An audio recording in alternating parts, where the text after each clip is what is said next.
नमस्कार, स्वदेश न्यूज देख रहे हैं आप। मैं हूं आपके साथ ऋषभ सोनी और लेकर आया हूं छत्तीसगढ़ की खास डिबेट, जिसमें आज हम बात करेंगे कांग्रेस के संगठन सृजन की, जिसमें विस्तार होना है, जिसमें बदलाव होना है।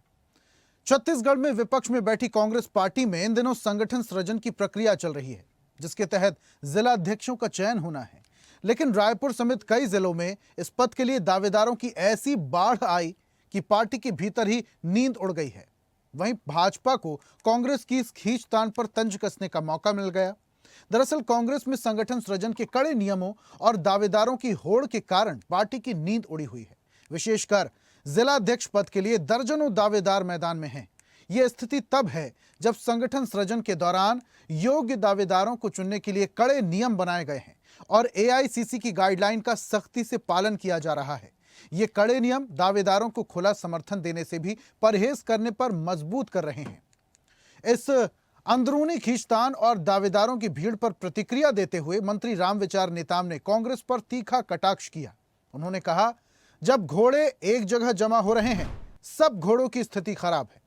कांग्रेस का कोई भी घोड़ा टिकने वाला नहीं। उन्होंने भाजपा की स्थिति को मजबूत बताते हुए कहा, बीजेपी का रथ बहुत तेजी से आगे बढ़ रहा है, जिसे रोकने का ना तो किसी में दुस्साहस है और ना ही क्षमता। वहीं रामविचार नेताम के बयान पर कांग्रेस ने पलटवार किया और बीजेपी को प्राइवेट लिमिटेड पार्टी बताया। कहा, बीजेपी नेताओं को पहले अपने बारे में सोचना चाहिए। कांग्रेस के पूर्व विधायक विकास उपाध्याय ने कहा कि भारतीय जनता पार्टी इस बात को तो मान ही रही है कि कांग्रेस के पास घोड़े हैं। अब जहां कांग्रेस संगठन में दावेदारों की बड़ी संख्या में जूझ रही है, तो वहीं विपक्ष इस स्थिति का फायदा उठाते हुए पार्टी की कमजोरी पर हमला बोल रही है। अब सियासत के राग के मुताबिक देखना यह होगा कि किसका घोड़ा और किसका रथ किन से आगे निकल पाता है। इस पर करेंगे चर्चा, लेकिन कुछ बयान सुनिए। सब घोड़े एक जगह जमा हो गए हैं। अब बाकी तो व्याख्या वही लोग करेंगे, लेकिन ये सब घोड़े जो है, सब घोड़े की स्थिति बहुत खराब है। कोई भी घोड़ा हो वो टिकने वाला नहीं है। भारतीय जनता पार्टी का रथ जो है वो बहुत तेजी से आगे बढ़ गया है। इसको रोकने का किसी में कोई साहस नहीं है, न क्षमता है। जनता पार्टी इस बात को तो मान रही है कि कांग्रेस पार्टी के पास घोड़े हैं, और भारतीय जनता पार्टी के नेता तो क्या है, घोड़े के सामने कौन दौड़ नहीं पाता, मैं बोलना नहीं चाहता। राजनीति में और इस प्रकार की भाषा का उपयोग नहीं करना चाहिए। भारतीय जनता पार्टी के बड़े नेता हैं, समझदारी नहीं है, अभी उनकी नींद उड़ चुकी है। भारतीय जनता पार्टी ने देख लिया, अकेले रायपुर के अंदर 50 से ज़्यादा दावेदार हैं और सब में अपनी काबिलियत, सब में अपनी ताकत है। और ये संगठन सृजन के माध्यम से ये 3 साल कैसे कांग्रेस पार्टी सड़क की लड़ाई लड़ेगी, भारतीय जनता पार्टी के भ्रष्टाचार, भारतीय जनता पार्टी की गलत नीतियों की लड़ाई हम सड़क पर लड़ेंगे, उससे भारतीय जनता पार्टी परेशान है, नींद उड़ी हुई है। तो संगठन सृजन के अंतर्गत अब जिला अध्यक्षों में बदलाव होगा।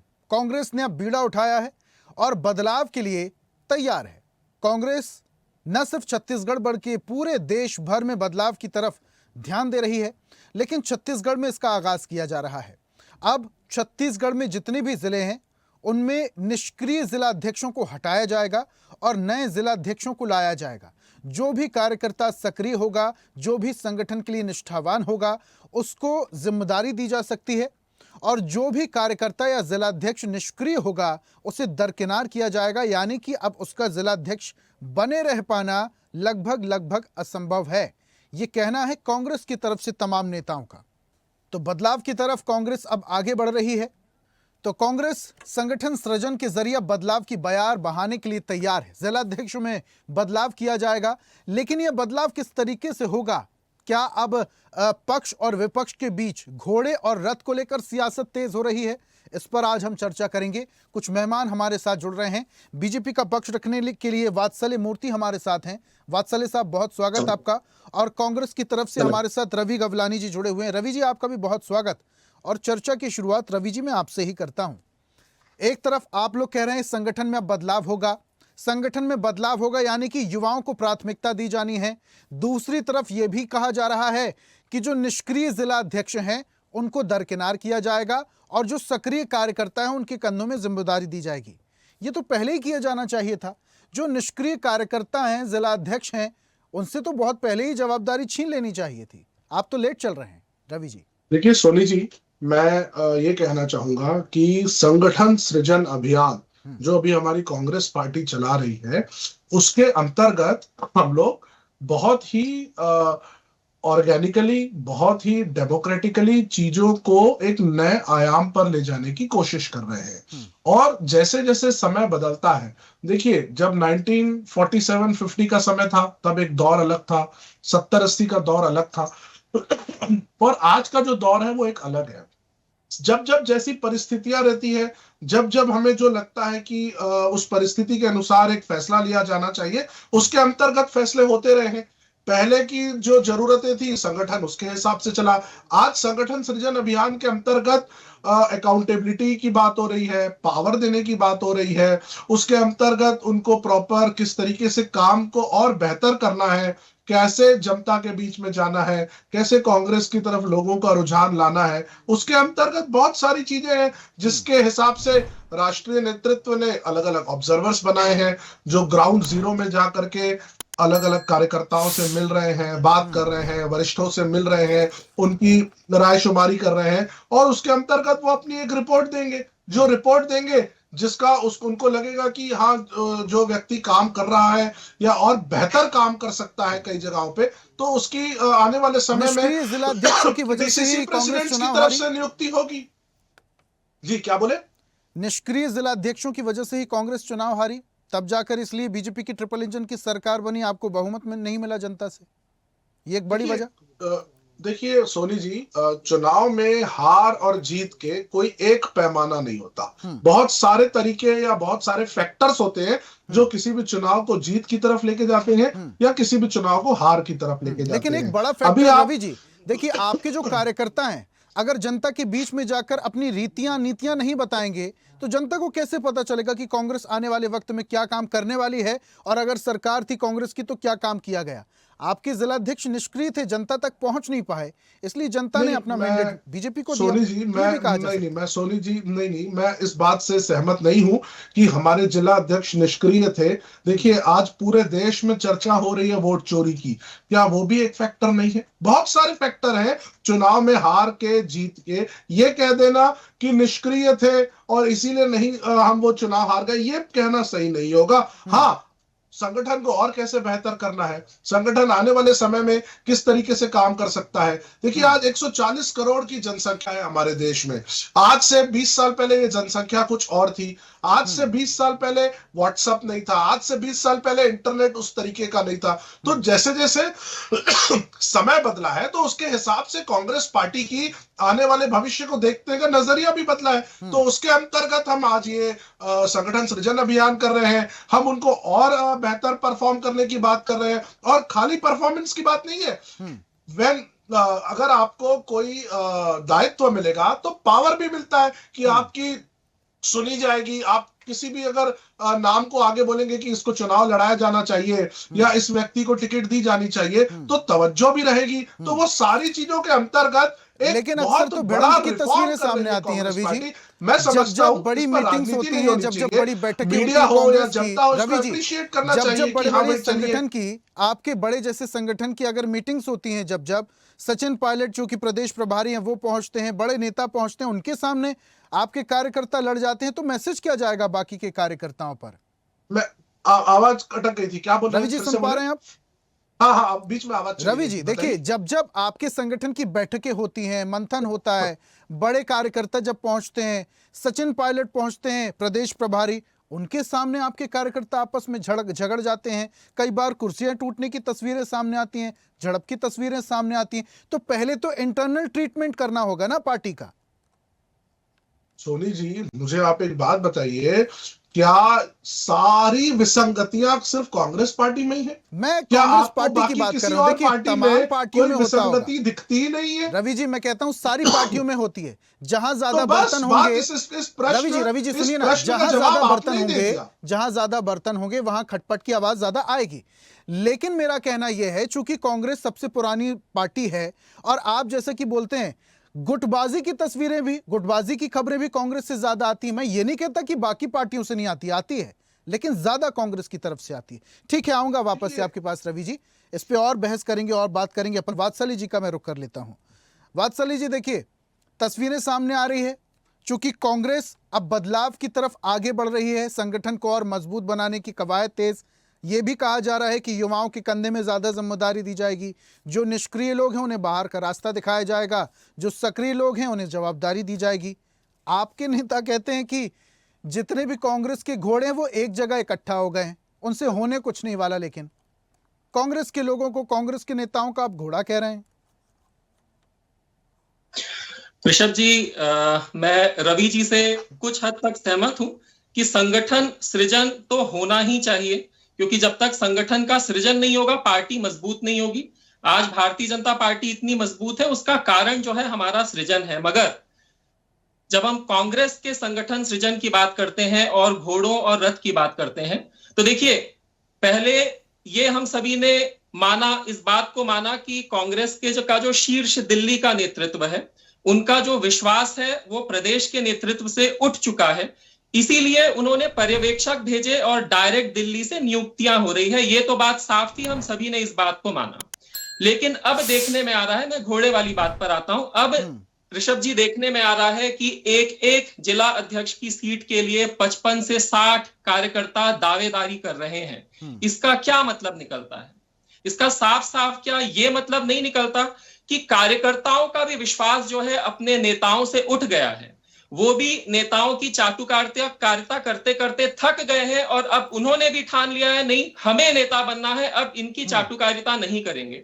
तो देखिए यहाँ पर दो दावेदारी तरफ अलग है से वात्सल्य जी, दावेदारी तो 60-70 क्या 100 लोग भी कर सकते हैं, लेकिन जो संगठन की कसौटी पर मजबूत उतरेगा उसके कंधे में जवाबदारी दी जाएगी। सिंपल सा फंडा है, यही तो आप लोग भी करते देखिए हैं। ऋषभ जी, डेमोक्रेसी में 2 से 3-4 दावेदारी करना एक हेल्दी साइन होता है। मगर जैसा आपने कहा, अगर 100 कार्यकर्ता नेता बनने की दावेदारी करते हैं, या तो कहीं ना कहीं ये फूट को दिखाता है, कहीं ना कहीं ये अविश्वास को दिखाता है जो कार्यकर्ताओं का अपने नेताओं से उठ चुका है। इसी बात को हमारे जो माननीय नेता है उन्होंने एक घोड़े की संज्ञा दी और बिल्कुल वही हो रहा है कांग्रेस में। आप चाहे राजस्थान आप में बात कर देखें, रहे हैं, वो कह रहे हैं कि तमाम घोड़े जो कांग्रेस की वो एक जगह इकट्ठा हो गए हैं और बीजेपी का रथ जो है वो पूरी रफ्तार से भाग रहा है। बिना घोड़ों के बीजेपी का रथ जो है वो रफ्तार से भाग रहा है। आपको घोड़ों की जरूरत नहीं। देखिए मध्य प्रदेश में क्या हुआ, इनके सारे घोड़े आपस में ही लड़ बैठे, उनके कपड़े फट चुके थे, खून लग चुके थे उनके कपड़ों में। गुजरात में भी प्रॉब्लम्स हुई, राजस्थान में भी प्रॉब्लम हुई, तो यही छत्तीसगढ़ में भी होने वाला है। यहाँ पे भी जो है कांग्रेस 36 गुटों में बढ़ चुकी है और ये सारे जितने भी गुट हैं इनके कार्यकर्ता अभी दावेदारी करेंगे। हर सीट, हर एक गुटबाजी तो जिला देखिए में आप तमाम देखेंगे। पार्टियों में होती है, बीजेपी पार्टी में क्या कमी है? ऐसे तो बहुत सारी गुटबाजी की खबरें सामने आती हैं। विजय शर्मा का गुट अलग है, साय गुट अलग है, रमन सिंह गुट अलग है, ब्रजमोहन अग्रवाल अपनी सरकार को लेटर लिख देते हैं, वो अलग चल रहे हैं। गुटबाजी की खबरें तो आप में भी हैं। देखिए लेटर लिखना और जो है बहसबाजी होना, ये चीजें अलग है ऋषभ जी। मगर जब पब्लिकली आपके सारे नेता लड़ लेते हैं, कार्यकर्ता लड़ लेते हैं, तो वो दूसरी चीज होती है। वो कहीं ना कहीं संगठन में अविश्वास को दर्शाता है, जो भारतीय जनता पार्टी में आज आपको बिल्कुल भी नहीं दिखेगा। चलिए ठीक है, बढ़िया।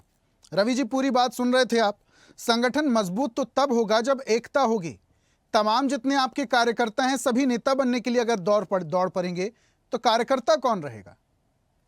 ये हमारे देश में एक बहुत पुराना मुहावरा है, अनेकता में एकता। बिल्कुल ये मुहावरा सही है। अनेकता कैसे नहीं होगी?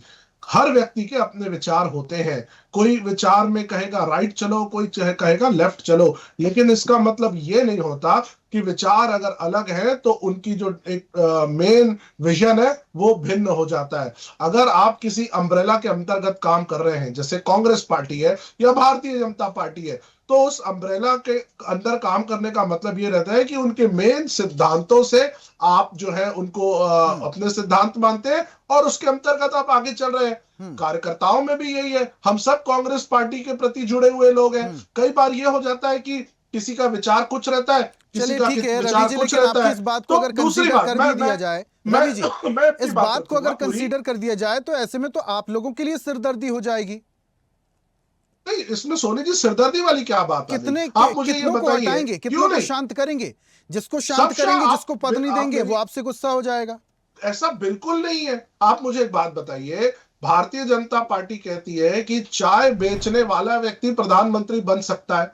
बन सकता है ना? इनके प्रधानमंत्री, हमारे देश के प्रधानमंत्री जी ने ये कई बार ये बात बोली है। ये तो आपकी अगर विचारधारा अलग है किसी ना, वो तो बीजेपी की नहीं, अगर विचारधारा नहीं है। नहीं नहीं एक मिनट मेरे को पूरी बात करने दीजिए। अगर कोई डीसीसी का चयन हो रहा है, डीसीसी प्रेसिडेंट का चयन हो रहा है, और अगर उसमें एक ही जगह 40-40, 50-50 लोग दावेदारी कर रहे हैं कि हमें पार्टी के अध्यक्ष की भूमिका दी जाए, दायित्व दिया जाए, हम उसको निभाएंगे, इसमें प्रॉब्लम क्या है? क्या पार्टी के कार्यकर्ता को अध्यक्ष बनने का अधिकार नहीं है? बिल्कुल अधिकार है। वो दावा कर रहा है, पार्टी यही तो चेक करने आई है। जो ऑब्जर्वर्स आए हैं वो यही तो देखने आए हैं कि इतने सारे दावेदार हैं, वो सबकी बात सुनेंगे, डेमोक्रेटिकली सबको सुनेंगे, सबके विचारधारा को जानेंगे, कौन व्यक्ति कैसे पार्टी के लिए काम कर सकता है, उसकी बात को समझेंगे और पार्टी उसमें एक निर्णय लेगी। मैं समझता हूं ये तो अप्रिशिएबल है। इसमें राजनीति क्यों हो रही है? भारतीय जनता पार्टी को इसमें तो खुश होना अच्छा चाहिए। रवि जी, इस संगठन की कसौटी क्या होगी? प्रमुख विपक्ष पार्टी 17 पर्यवेक्षक बनाए गए आगे हैं, बढ़ रही है, क्या दिक्कत है? जिले भर में जाएंगे, दौरा करेंगे, जो भी दावेदार हैं उनसे बातचीत करेंगे, उनका नेगेटिव मार्किंग, पॉजिटिव मार्किंग होगी। संगठन की कसौटी क्या होगी, ये भी थोड़ा समझाइए हमारे दर्शकों को। देखिए, संगठन की कसौटी देखिए क्या होगी, ये तो ऑब्जर्वर से व्यक्तिगत तौर पर जब मैं मिलूंगा तब आपको और बेहतर बताऊंगा। लेकिन जो थोड़ा मुख्य मोटा-मोटी तौर बता पर जो दीजिए हमारे बातें हैं, दर्शकों को। जो मुख्य तौर पर बातें हैं मैं बता रहा हूं।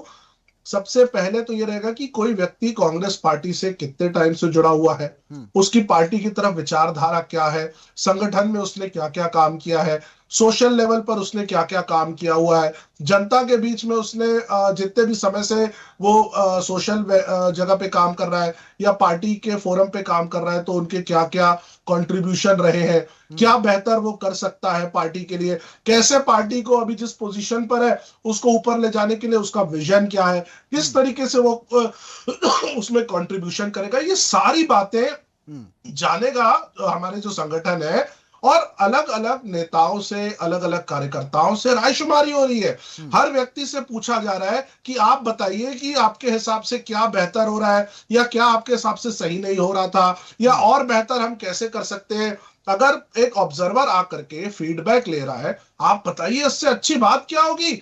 आपको तो खुश होना चाहिए कि भाई ग्राउंड जीरो पे जाकर के पार्टी संगठन मजबूत करने के लिए हम ये तो नहीं कह रहे कि कल हम चुनाव हो रहे हैं और हमको सरकार के लिए काम करना है। हमारा अभी एक ही एजेंडा है, अपने संगठन को मजबूत करना, ऑर्गेनाइजेशनल रिफॉर्म्स। हम संगठन मजबूत कर रहे हैं। जिस जिस प्रदेश में जब जब चुनाव का समय आएगा, ये संगठन हमारा ताकत के साथ लगेगा। और अगर छत्तीसगढ़ के परिप्रेक्ष्य में बात करें तो आने वाले 3 साल अभी चुनाव में बचे हुए हैं, अभी लगभग 2 साल होने वाले हैं। तो जो भी हमारे डीसीसी प्रेसिडेंट चुने जाएंगे, जो भी हमारा आने वाले समय में संगठन बनेगा, वो कैसे भारतीय जनता पार्टी को घेरना है, कैसे अपनी कांग्रेस की बातें जनता तक रखनी है, किस तरीके से आने वाले समय में कार्यक्रम ऑर्गेनाइज कर रहे हैं, क्या कार्यक्रम ऑर्गेनाइज करना है, कैसे कार्यकर्ताओं को एंगेज दूसरी करना है, पार्टी ये से सारे अगर कोई काम हम सक्रिय करने वाले हैं। कार्यकर्ता आता है तो क्या उसे जिम्मेदारी दी जाएगी, बड़ा पद दिया जाएगा? देखिए, दूसरी पार्टी से अगर कोई नेता या कोई कार्यकर्ता आ रहा है, कांग्रेस पार्टी मंथन करेगी इस विचार पे कि कोई व्यक्ति अगर हमारी पार्टी में आना चाहता है तो क्यों आना चाह रहा है, क्या स्थितियां हैं, और अगर शीर्ष नेतृत्व को लगेगा कि उसके ऊपर कुछ ये विचार सवाल लिया मैंने जाना इसलिए चाहिए किया रवि तो जी, लिया जाएगा। क्योंकि कई बार ऐसा देखा गया है कि कांग्रेस पार्टी से बीजेपी में लोग चले जाते हैं और कहा यह जाता कि वहां तवज्जो नहीं मिल रही थी, वहां महत्व नहीं मिल रहा था, जगह नहीं मिल रही थी, काम करने नहीं दिया जा रहा था, काम किया जा रहा था, वैल्यू नहीं थी। और जब वो बीजेपी में जाते हैं तो सितारे बिल्कुल बदल जाते हैं, पद भी मिलता है, कद भी मिलता है, सब कुछ मिलता है। तो क्या आप लोग इस राह में चलेंगे? देखिए, पार्टी चलती है बायलॉस के हिसाब से, संगठन चलता है अपने नियमों के हिसाब से। अगर कोई दूसरी पार्टी का व्यक्ति, अगर भारतीय जनता पार्टी का कोई व्यक्ति या कोई अन्य पार्टी का व्यक्ति कांग्रेस पार्टी की विचारधारा से प्रेरित होकर के अगर वो हमारी पार्टी में आना चाहता है, तो कांग्रेस पार्टी ने हमेशा उसके दरवाजे खुले रखे हैं। हाँ, उसको क्या जवाबदारी दी जाएगी, क्या पद दिया जाएगा, किस तरीके का आगे पार्टी उस व्यक्ति को काम देगी, ये संगठन समय समय पर तय करता है। इसके बारे में कौन आ रहा है, किस कद का व्यक्ति आ रहा है, वो सारी चीजें डिपेंड करेगी। इसका कोई एक प्रॉपर एक मापदंड नहीं है, लेकिन अगर ऐसा था रवि जी, तो ये पहले विचार नहीं किया जाना था। अगर पहले विचार कर लिया जाता तो आपकी पार्टी से तो बहुत बड़े बड़े नेता हैं जो बीजेपी में शामिल हुए हैं, कांग्रेस छोड़कर गए हैं। ये अगर पहले विचार कर लिया जाता तो स्थिति अभी थोड़ी अलग होती। देखिए, विचार हमेशा, अगर कोई व्यक्ति आना चाहता है हमारी पार्टी में, तो वो उससे बातचीत होती है, संपर्क होता है, कहीं ना कहीं उनकी क्या रिक्वायरमेंट है या वो क्यों छोड़ रहे हैं, बहुत सारे पैरामीटर होते हैं। मैं नहीं समझता कि इस विषय पर अभी हमको कुछ बात करनी चाहिए। अभी हम संगठन को मजबूत करने का काम कर रहे हैं, अपने कार्यकर्ताओं से मिलने का काम कर रहे हैं, और हम उसको आगे लेकर के चलेंगे। जी, बीजेपी के रथ को लेकर क्या कहेंगे? राम विचार नेताम कह रहे हैं जितने घोड़े थे कांग्रेस के सब एक जगह इकट्ठा हो गए, उनसे होने कुछ नहीं वाला, और बीजेपी का जो रथ है वो पूरी रफ्तार से आगे बढ़ रहा है विकास के लिए। देखिए, भारतीय जनता पार्टी को मैं अगर सोनी जी आपको बताऊं ना, तो अहंकार आ चुका है। ये डबल इंजन, ट्रिपल इंजन, पता नहीं कितने इंजन ही इंजन जोड़ते जा रहे हैं, लेकिन पीछे से बोगियां खसकती जा रही है। इंजन में इंजन जुड़ते जा रहे हैं, लेकिन जनता जो है वो इनसे दूर होती जा रही है। इस कदर अहंकार आ गया है कि कोई भी व्यक्ति जनता की बात करता ही नहीं है। हर बार इन लोग यही प्रदर्शित करते हैं कि ये लोग जो कर रहे हैं वही सही है। आने वाले समय में देखिएगा, जनता इनको उखाड़ फेंकेगी। इनके सारे नेताओं की बोलती बंद, हम तो करेंगे ही करेंगे, लेकिन जनता जो तमाचा मारेगी उनसे जनता तो लेकिन सुन रही ना बीजेपी को। ट्रिपल इंजन की सरकार अगर बन रही है तो ये कहीं ना कहीं खामी विपक्ष की है, क्योंकि विपक्ष अगर कमजोर पड़ जा रहा है तो सीधी सी बात है, फायदा जो है वो सत्ता पक्ष को मिलेगा। आऊंगा वापस से आपके पास। वात्सल्य जी, पूरी बात सुन रहे थे आप। घमंडी हो गए हैं बीजेपी के नेता, ये कह रहे हैं रवि जी। मैं नहीं कह रहा हूं ये मैं नहीं कह रहा हूं, रवि जी कह रहे हैं घमंड बहुत ज्यादा हो गया। ट्रिपल इंजन की सरकार बन गई है तो वो घमंड तोड़ा जाएगा। देखिए रवि जी और मेरे कांग्रेस के साथी बहुत सारी चीजें कहते हैं। जब वो लगातार हारते हैं तो कभी ईवीएम पर उन्हें एतराज हो जाता है, कभी इलेक्शन कमीशन खराब है, कभी ईडी चोर है, कभी कांग्रेस बीजेपी घमंडी हो गया। तो ये सारे तो बहाने हैं। देखिए, क्योंकि एस्केप बोर्ड किसी ना किसी को एस्केप बोर्ड तो बनाना ही है। मगर रवि जी ने एक बात कही थी, मैं उस बात को उठाना चाहूंगा। रवि जी ने कहा कि कांग्रेस पार्टी में डेमोक्रेसी है, भारतीय जनता पार्टी को तो खुश होना चाहिए अगर 100 लोग दावेदारी कर रहे हैं। देखिए ऋषभ जी, हर पार्टी का जो है काम करने का एक तरीका होता है जो बहुत अलग होता है हर पार्टी का। अगर हम परिवारवादी पार्टियों की बात करें तो वो पूरे दुनिया में कोई भी परिवारवादी पार्टी हो, चाहे कांग्रेस हो, समाजवादी हो या पूरे दुनिया की कोई भी परिवारवादी पार्टी हो, कभी भी जो बदलाव लाना है, आपको संगठन में सृजन लाना है, तो वो नीचे से ऊपर नहीं होता है, वो ऊपर से नीचे होता है। क्योंकि फाइनली डिसीजन तो भाई ऊपर ही लिया जाता है, एक ही आदमी लेता है डिसीजन। अब कांग्रेस की बात करें, अगर कांग्रेस वाकई में सीरियस है अपने संगठन में सृजन लाने के लिए, अपने कार्यकर्ताओं को आगे बढ़ाने के लिए, तो सबसे पहले उन्हें अपने शीर्ष नेतृत्व में जो परिवारवाद है उसका विसर्जन करना पड़ेगा। जब तक उनका विसर्जन नहीं होगा तब तक नीचे आप कितना ही बदलाव कर लीजिए, देखिए कुछ भी नहीं होना है। आज 100 लोगों ने क्यों दावेदारी की, आप बताइए ऋषभ जी? क्योंकि हर एक कार्यकर्ता किसी एक नेता के साथ जुड़ा हुआ है और उन नेताओं में आपस में नहीं बनती है, इसीलिए हर किसी ने अपना एक दावेदार। ये डेमोक्रेसी नहीं है, ये संगठन की कमजोरी है। हाँ, कोई और इंस्टीट्यूशन होता तो इसे आप ताकत कहते हो संगठन की, मगर राजनीति में जब 100 लोग दावेदारी करें तो ये संगठन की कमजोरी माना जाता है। क्योंकि 99 लोग जो है कहीं ना कहीं उन्हें बिठा दिया जाएगा और वो नाखुश होकर कहीं ना कहीं अपनी पार्टी को ही कमजोर करेंगे। तो ठीक ये है, 20 कांग्रेस सेकंड में जल्दी से। मध्य प्रदेश में रवि भी जी देखा जल्दी से गया। 20 सेकंड जल्दी से अपनी देखिए बात रखिए। लगता है वात्सल्य जी जो है ना वो शायद इतिहास को ठीक से देखे नहीं है। अभी हमारे राष्ट्रीय अध्यक्ष मल्लिकार्जुन खड़गे साहब डेमोक्रेटिकली वोटिंग से जीत करके आए हैं। पार्टी के अंतर्गत वोटिंग पैरामीटर हुआ, इन्होंने जो कहा कि ऊपर से शुरुआत होनी चाहिए, निश्चित ऊपर से ही शुरुआत हुई है। सबसे पहले मल्लिकार्जुन खड़गे साहब जो जीत करके आए, प्रॉपर जीत करके आए। मुझे आप बताइए पिछले 25 साल की अगर मैं आपकी बात करूं, सन 2000 से 2025 तक आपका कौन सा राष्ट्रीय अध्यक्ष डेमोक्रेटिकली जीत के आया है? आपका कौन सा प्रदेश अध्यक्ष डेमोक्रेटिकली आया है? एक भी नहीं। आपका कौन सा संगठन का पद डेमोक्रेटिकली आया है? ठीक है। आप एक पद बताइए। ठीक है, ये जिला अध्यक्षों को बदलाव को लेकर जो कांग्रेस तकलीफ पार्टी है। आगे क्या बढ़ रही तरीका है, इसका परिवर्तन क्या होगा ये देखना होगा। रवि जी बहुत शुक्रिया हमारे साथ जुड़ने के लिए। वात्सल्य जी आपका भी बहुत शुक्रिया हमारे साथ जुड़ने के लिए, चर्चा में शामिल होने के लिए और अपने तर्क रखने के लिए। आज हम बात कर रहे थे कांग्रेस के संगठन सृजन की, जिसमें बदलाव होने वाला है। बदलाव होगा जिला अध्यक्षों में। जो निष्क्रिय हैं उन्हें बाहर का रास्ता और जो सक्रिय हैं उन्हें जिम्मेदारी। अब बीजेपी कह रही है कि तमाम घोड़े इकट्ठा हो गए हैं, लेकिन बीजेपी का रथ सबसे आगे है। लेकिन क्या ये लड़ाई घोड़ों और रथ के बीच में है, या ये राजनीतिक समीकरण अब आने वाले वक्त में जिलाध्यक्षों के बदलाव के साथ बदल जाएगा? ये आने वाला वक्त बताएगा। आज की खास पेशकश में फिलहाल इतना ही। देखते रहिए स्वदेश न्यूज, सबसे पहले देश। और ऐसी ही ताजा खबरों के लिए लाइक, फॉलो और यूट्यूब पर सब्सक्राइब कर बेल आइकन जरूर दबाइए। और हर अपडेट के लिए विजिट कीजिए स्वदेशलाइव.com।